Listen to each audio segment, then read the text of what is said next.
കരുണയുടെയും ഉദാരതയുടെയും നിത്യപ്രതീകമായിരിക്കെ തന്നെ ധീരനും കരുത്തനുമായ പോരാളിയായിരുന്നു അദ്ദേഹം. അതുല്യമായ ഈ മനക്കരുത്തും ഉദാത്തമായ ലക്ഷ്യബോധവുമാണ് സ്വന്തം നാടും വീടും കുടുംബവും ഉപേക്ഷിച്ച് അള്ളാഹുവിൻ്റെ മാർഗത്തിൽ നീതിക്ക് വേണ്ടി പോരാടുന്നതിൽ ജീവിതം ഒഴിഞ്ഞുവെക്കാൻ അദ്ദേഹത്തെ സന്നദ്ധനാക്കിയത്. സർവ്വസുഖങ്ങളും ആസ്വദിച്ച് കൊട്ടാര മെത്തയിൽ കഴിച്ചു കൂട്ടേണ്ട ജീവിതത്തിൻ്റെ സിംഹഭാഗവും തമ്പുകളിലായിരുന്നു അദ്ദേഹം ചെലവഴിച്ചത്. അങ്ങനെയൊരു കാലഘട്ടത്തിലൂടെയാണ് സലാഹുദ്ദീൻ അയ്യൂബി കഴിഞ്ഞതെന്ന് പഠിക്കുമ്പോൾ ആ ജീവിതത്തിൻ്റെ മഹത്വം നമുക്ക് എളുപ്പം ഗ്രാഹ്യമാകും. ദുർബലരോടുള്ള അദ്ദേഹത്തിൻ്റെ കനിവ് വിഖ്യാതമാണ്. പ്രത്യേകിച്ച് സ്ത്രീകളോടും കുട്ടികളോടും വൃദ്ധരോടും. ഒരു പട്ടണം ജയിച്ചു കഴിഞ്ഞാൽ അദ്ദേഹത്തിന് അതിൻ്റെ പ്രവേശന കവാടത്തിൽ ചെന്ന് നിൽക്കും. ഭയന്നോടി പോകുന്ന ശത്രുക്കളുടെ കൂട്ടത്തിൽ ദരിദ്രരോ വൃദ്ധരോ സ്ത്രീകളോ കുട്ടികളോ ഉണ്ടെങ്കിൽ അവരെ സഹായിക്കുകയും അവരോട് ദയയോടും സഹിഷ്ണുതയോടും കൂടി പെരുമാറുകയും ചെയ്യുമായിരുന്നു മഹാനായ സലാഹുദ്ദീൻ അയ്യൂബി. ധൂർത്തും ആഡംബരവും ഭരണാധികാരിയുടെ നിർബന്ധ ബാധ്യതയെന്നോണം അങ്ങേയറ്റം പ്രാപിച്ച ഒരു കാലത്ത് വിരക്തിയുടെയും ലാളിത്യത്തിൻ്റെയും ജീവിതമായിരുന്നു സലാഹുദ്ദീൻ അയ്യൂബി നയിച്ചിരുന്നത്.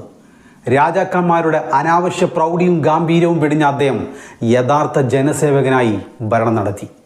ഇങ്ങോട്ട് യുദ്ധം ചെയ്യുന്നവരോടല്ലാതെ വിശ്വാസത്തിൻ്റെ പേരിൽ ആരോടും അദ്ദേഹം അതിക്രമം കാണിച്ചില്ല. അഥവാ അഭിമാനകരമായി നിലനിൽക്കാൻ വേണ്ടി മാത്രം ചെറുത്തുനിന്നു. ജനങ്ങളുടെ ആരാധനാ സ്വാതന്ത്ര്യത്തിൽ കൈകടത്തിയില്ല. അതിൽ ബലാത്കാരമോ സമ്മർദ്ദമോ നടത്തിയതുമില്ല. കൊലയും രക്തച്ചൊരിച്ചിലും അദ്ദേഹം ഇഷ്ടപ്പെട്ടിരുന്നില്ല. വിജയം നേടിയാൽ പിന്നെ കരുണയും ദയയും കാണിക്കും.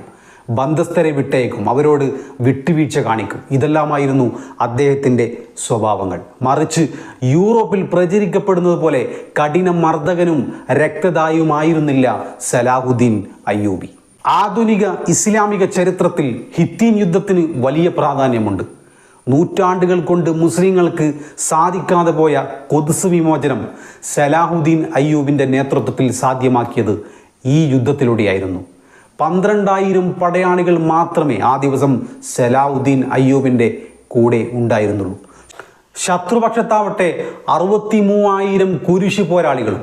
എങ്കിലും നിർണായകമായ സംഘട്ടനത്തിൽ അവരെ നേരിടുന്നതിൽ നിന്ന് സലാഹുദ്ദീൻ അയ്യൂബിനെ ഇത് പിന്തിരിപ്പിക്കുകയുണ്ടായില്ല. രാത്രിയായിരുന്നു ഇരു സൈന്യങ്ങളും ഹിത്തീനിൽ സന്ധിച്ചത്. അതിനാൽ അടുത്ത ദിവസം പ്രഭാതത്തിൽ യുദ്ധം തുടങ്ങി.